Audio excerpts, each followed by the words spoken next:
Before we get started, as always, if you guys are looking for forcible singles or sealed product, be sure to visit the link in the description below for Happy Little Hug Factory.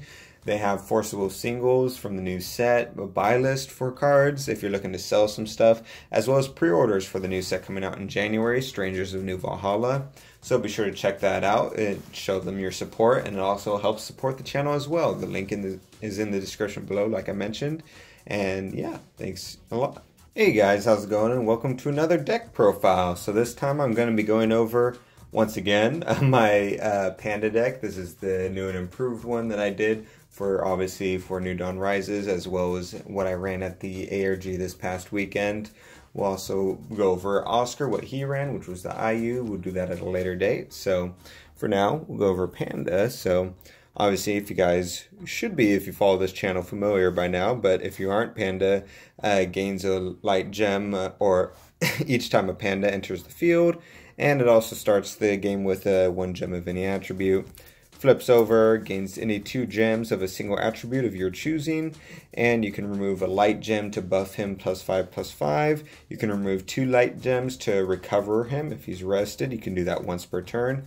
And you can remove a darkness gem to give a J/Resonator -5/-5 till end of turn. You can do that as many times as you want. You can also remove a blue gem to give him flying. So a lot of different options there. Basically, the only one you're going to concentrate though is the light and dark gems. Just stockpiling the crap out of those. Flying doesn't matter if you can just kill whatever blocks you. So yeah, we'll go ahead and jump right into it. So this deck, it's a little bit different than most Panda decks, where Panda decks usually tend to try to flood the field with Pandas. This one is more concentrated on the J ruler and just essentially trying to buff, swing in, recover, swing in, possibly recover one more time and swing in for a game in 1 turn preferably. Sometimes it takes more than 1 turn. So yeah, let's start out with the stone deck. So obviously we run 4 of the ore from the treasure mountain. So this is just the produce light. When it enters the field, you gain a light gem. Straightforward, you get some free gems while producing light will. Next we have Magic Stone of Faith. We run 2 of those. Just run those because before it was just plain light magic stones, but I figured there's no consequence for running special magic stones, so run 2 of these. So there's 1 card in the deck that's a human, so that card can't be canceled if I use this. So who knows, there might be a situation one day where that comes in handy. And then I run 4 Spirit Magic Stones, and this is for the green side of the deck. That the ratio, you know, I might mess with here and there. I've had it at 3, but then I would go games where I didn't pull any, but now I have it 4, and I've gone games where I pulled too many. So just been messing with the ratios. That might come out to a personal preference, but these are great because they not only do they produce green, you can banish to draw cards when you're in a pinch, which has been really helpful for a lot of the games that I've played. So we'll go ahead and get right into the deck now. So we'll go ahead and start with the resonators. So first up, we run 4 Lorites. So pretty obvious why we want to run this. This is to help both defend the Panda from everything from Kirik's burn abilities to Time Span, which is resting gods are pretty much everything under the sun. Lord's pretty much a necessity, unfortunately, at this point in time. So we got to run green in order to run him. And we also run other green cards in order to justify running green inside of the deck as well to get the full value out of it. Next, we run 4 Escape Jewelers. Now this card's super great inside of this deck. So when it enters the field, you gain a gem of any attribute, and then you tap him and bounce him back to your hand to rest target Resonator. So this is great both because he bounces back to your hand, so you get consistent gem production without having to burn through your deck. Just every turn you can bounce him back into your hand, play him again to get a gem. And also being able to rest Resonators is super helpful. It helps both to stave off really aggro intensive decks. Just being able to rest whatever they have continuously has been extremely helpful for me. It also helps set up things like resting something so that you can rival the hero it if you so choose. And it came up with a lot of different things on the deck. Like I played against a deck where their Resonators had Eternal on their turn, and it had Barrier and +2 during my turn, so there wasn't a whole lot I could do. So during their turn, at the end phase of their turn, I would rest it. So coming in my turn, I could easily swing in to kill whatever that card was and stuff like that. So I really like Escape Jeweler. I think it's a really important part. Next up, I run 3 Zinzane's Bodyguard. This guy's the 1/7 that has Barrier, and at the beginning of each of your turns, you gain a gem of any attribute. So, because it has Barrier, it is able to stick on the field for a pretty long time usually, and it's really great against decks, especially like Keurig and stuff like that has a lot of targeting stuff to kill Resonators. It doesn't kill this, and having 700 defense is able to defend against a decent amount of Resonators if I so choose. And then the constant gem production is really great, especially after you Judgment and you don't have that passive gaining of light gems when Pandas enter the field and stuff like that. Being able just to enter into your turn and gain any gem that you want is super useful.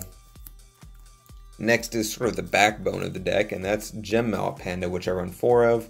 So this guy enters the field and you gain a gem of any attribute, and since it's a panda, you also gain a light gem because of Tigress's ability, so you get 2 gems for this 1 drop. And then he can also tap and banish a gem to produce 1 will of whatever the color of gem you banished, or you could tap and banish 3 gems to produce 2 will. And so not only is he great because he's a great gem engine, but also he's great in a pinch. If I say have green Lorites and stuff like that, but I don't have any stones to play them, then I can just have him enter the field and produce a green gem so that later on I can produce green will to play that. Or vice versa, if I get screwed and have all green gems at the beginning, if I produce light gems and have him, I can produce light will temporarily while I wait for those stones, etc. And I use him a lot of times to produce dark will for a card in here in a pinch if I need to. Next up, I run, or this is the card. Going into Chance, I run 2 Flourishing Hope. So this is the one where target J Resonator gains this card cannot be destroyed until end of turn. It's only a 1 cost quick cast. So this is one of the ways to protect Tigress, especially now with Magic Suites gone and stuff like that. Giving him Barrier isn't as easy as an option, and I think this is a better alternative to Barrier because you can still do other stuff like block and all that. It prevents being destroyed from multiple different ways, and you're still able to do stuff with your ruler throughout J-Ruler after the fact. And it flips over to Burgeoning Despair, which is a 3 cost quick cast, and your opponent banishes 2 Resonators. So this is the Dark Will that I'll use Gem Mallet for occasionally if I really need to. I find I don't need to use that too often. I usually just use this for the Flourishing Hope, which is plenty good enough for me. But the Burgeoning Despair is good in a pinch if I suddenly need, I'm just overwhelmed with Resonators or something, or I'm going against a guild that has the Guild Resonator that has Barrier and stuff like that. Next, for obvious reasons, I'll run 4 Rival of the Hero. So this is the 2 cost quick cast that you pay 2 less to play it if you control J Ruler, and it just destroys target rested Resonator or prevent all damage that would be dealt to Resonators, which I never use that ability. So it's just for the free kill a rested Resonator, and that includes if someone declares a blocker, then you play that in response, destroys it, your attack goes through. And if you have multiples in the hand, it just helps get those guarantee those attacks going through in addition to the dark gems.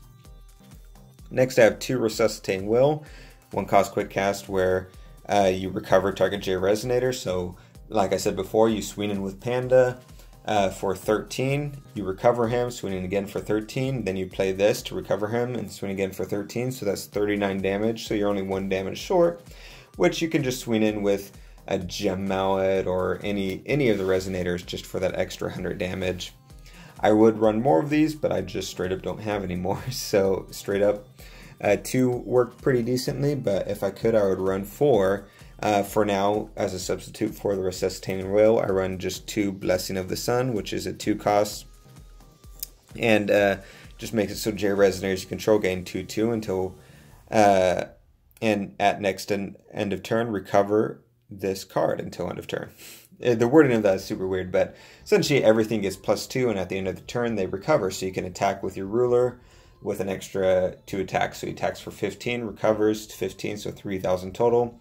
And then when you pass turn, he recovers, so he's still able to defend if needed, and he's not vulnerable to attacks, which is nice. Next up, we run 3 Ferris Spell. This is one of the green spells I was talking about. So this is just to help, help cancel stuff that has quick cast. Pretty straightforward. There's some runes that have quick cast, so that this came in handy against. Some stuff that Kirik runs. There's not as much quick cast now that I feel like as there was before, but there's still enough to warrant running it and get the full value of those spirit stones. The other green I run is Power of the Emperor, which is a 1-cost quick cast where target J/Resonator gains +6/+6 to end of turn. I use this on my J ruler to indirectly get that extra 100 damage, especially if they maybe gain life, then I need to do that extra damage. Or if I'm only able to do the normal 2 swing in, then he gets 1900 attack, swings in twice, and he just chunked out 38 health in 2 swings without having to do that 3rd swing. So that's always super helpful, and I really like having it. And it can come in a pinch for the regular Resonators as well to help them survive being hit or to kill a troublesome Resonator while I'm waiting to Judgment, different things like that. Next, we run 4 Discovery. So this is just a great card to have because it's just a 1-cost quick cast. You gain any gem you want and you draw a card. Helps to, because you really want to fix your hand a certain way if possible. You want to try and get, depending on the deck you're going against, you might want to get Flourishing Hopes to prepare to be attacked or destroyed potentially. Or if you want to get, try and dig into that Resuscitating Will, different things like that. So Discovery is just a great filler card to help draw into what you need. I run 3 Aura of Hope, so this is rest target J/Resonator. Helps against, once again, those aggro decks. Main reason I run it is for things like IU that try and swing in big, so if you're able to rest them before they do the big swings, this is super helpful. It's just a good card to have universally. And lastly, I run 3 Miscalculation. Once again, I'm trying to really brace against those aggro decks because this deck basically just needs to have a slow burn for the first 3 turns, and then turn 4 is really when it flips, and then turn 5 is when it goes off. So it's a little bit slower, so you really need to defend yourself for a little bit while you wait for it to get going. So I'll run 3 Miscalcs to help with that. And so the basic idea, like I'd mentioned, so you ideally are producing a whole lot of gems. Light and dark is the main 2, and then if you need to, you can also produce green if you need to tap it for a certain will, or if you find blue will be helpful to give your ruler flying. And so yeah, you basically just produce a lot of gems. Comes to first 3 turns, and if you don't have energized, so turn 4 is when you would Judgment, assuming you have the correct will up for that. If you have Gen Maled on the field, then you should be pretty good to go as far as correct will needed to Judgment. And if you have energized, you can Judgment turn early. There's nothing bigger than a 2-cost card in here, and so you can Judgment and use that energize and we have 2 will open. Downside obviously is you only have 2 will open, so that's you know, could hurt a little bit, but overall that you just Judgment, and it's pretty straightforward from there. You just want to swing, use Darkness Gems to kill stuff as needed, and Arrival of the Heroes to kill stuff as needed, and just try and swing in. For the side deck, we ran 3 Separation of Fates, once again to help with things like IU. It can also help with things like I used it on some Resonators in order to pull off some combos. It's just a very universally helpful card that helps with almost any deck because it target J Resonator loses all abilities until end of turn, and you draw a card, so you get your value out of the 1-cost draw card, and being able to make something lose abilities could prove to be very helpful. Like I used on Jean d'Arc, so that lost the ability to not be destroyed until if there's 3 Resonators on the field in order to destroy it, and different things like that. I run 3 Scarlet's Agony. Once again, for things like IU, anything that attacks, I can remove it from attacking and draw a card. So once again, gain the value out of the 1-drop and more green value as well in case that becomes a problem. I run, whoops, I got out of order. I got all mixed up. I run 2 Evo Elemental Uprising. Once again, I would just use the Gem Mal Panda to produce the Dark Will needed for this. This is basically if I really needed, if I'm going against a deck that's really troublesome, like maybe Brunhild or Gil kind of, or Time Spinning Witch to get rid of the chant from the graveyard. So a lot of different uses for this, but only have 2 in the sideboard and it's black, so really needs the Gem Mal in order to work at all. So it's really only in a desperate scenario.